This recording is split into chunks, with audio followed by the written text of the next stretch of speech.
할렐루야. 하나님의 크신 은혜와 축복이 우리 성도님에게 흘러가길 간절히 소망합니다. 아침 저녁으로 날씨차가 심해졌는데 항상 강건하시기 바랍니다.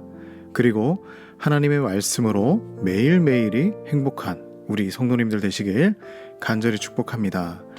오늘 함께 나눌 말씀은 다니엘 3장 19절에서 30절 말씀입니다.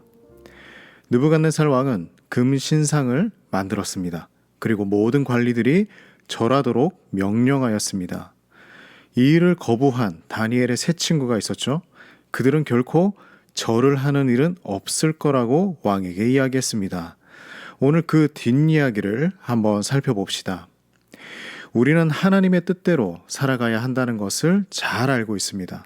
하지만 하나님의 말씀대로 살아가다 보면 언제나 평안하고 행복하면 좋겠지만 생각하지도 못한 고난이 찾아올 때가 참 많이 있습니다. 다니엘의 세 친구는 하나님을 온전히 섬기기 위해서 왕의 명령을 거역했습니다. 그러나 그들에게는 지금 생명을 잃을 위기가 찾아온 것이죠. 19절 말씀을 보니 느부갓네살 왕은 분노가 폭발했습니다. 그리고 세 친구를 평소보다 7배나 더 뜨겁게 하여 풀무불에 던지라고 합니다. 세 친구는 그들이 입고 있던 옷 그대로 결박되어서 불 속에 던져졌습니다. 그 불이 얼마나 뜨거웠던지 세 사람을 붙들고 있던 사람들도 불에 타 죽게 되었죠. 무슨 말입니까? 지금 이 모든 상황은 죽을 수밖에 없는 상황이라는 것을 확실하게 이야기하고 있는 것입니다. 자, 그런데 24절 말씀을 보니 느부갓네살 왕이 놀라서 벌떡 일어나 이야기합니다. 결박하여 불에 던졌던 사람이 세 사람인데 지금 보니 결박되지 않은 4명이 불 가운데를 거닐고 있는 것입니다. 그리고 네 번째 사람은 신들의 아들과 같은 모습이라고 왕은 이야기하고 있습니다. 느부갓네살은 그들을 불러 나오라고 합니다. 그들의 모습을 보니 불에 그을린 자국 하나도 없었습니다. 머리털도 입고 들어갔던 겉옷까지도 탄 냄새조차 없었습니다. 하나님의 백성들을 어떠한 위험 속에서도 보호하시는 하나님의 사랑을 볼 수 있는 것이죠. 이들의 모습을 보고 느부갓네살 왕의 반응이 180도로 변화되었습니다. 이 세 친구를 지극히 높으신 하나님의 종이라고 합니다. 하나님께서 천사를 보내어 이들을 구원하셨다고 이야기하고 있죠. 그리고 조서를 씁니다.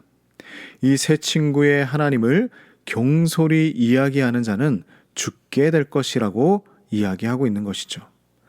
처음 자신의 신상에 절하지 않으려고 죽이려고 했던 그 느부갓네살이 이제는 하나님을 욕되게 하면 죽일 것이다 라고 선포하고 있습니다.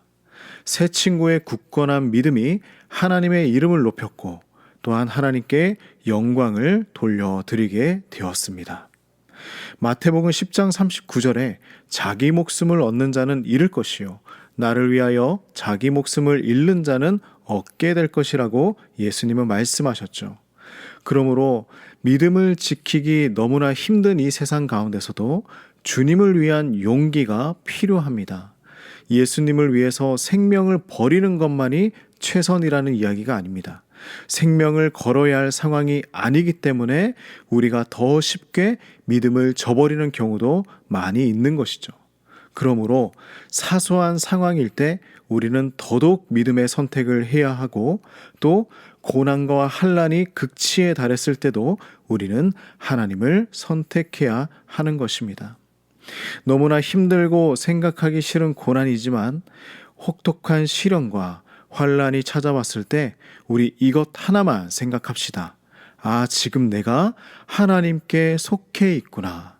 아, 하나님께서 나를 붙들어 주시는 과정이구나. 우리 하나님만 선택하고 하나님을 향한 믿음을 지켜나가시는 우리 모든 성도님들 되시기를 주님의 이름으로 축복합니다. 오늘 하루도 힘내시기 바랍니다. 하나님께서 함께 하십니다. 기도하겠습니다. 살아계신 하나님 아버지, 우리를 고난과 환난 가운데서도 단 하나도 상하지 않고 지키고 보호해 주실 것을 믿습니다. 언제나 하나님을 향한 그 믿음이 변하지 않게 하여 주시고 모든 상황에 오직 하나님만 선택하며 살아갈 수 있도록 인도하여 주시옵소서. 예수님의 이름으로 간절히 기도드립니다. 아멘.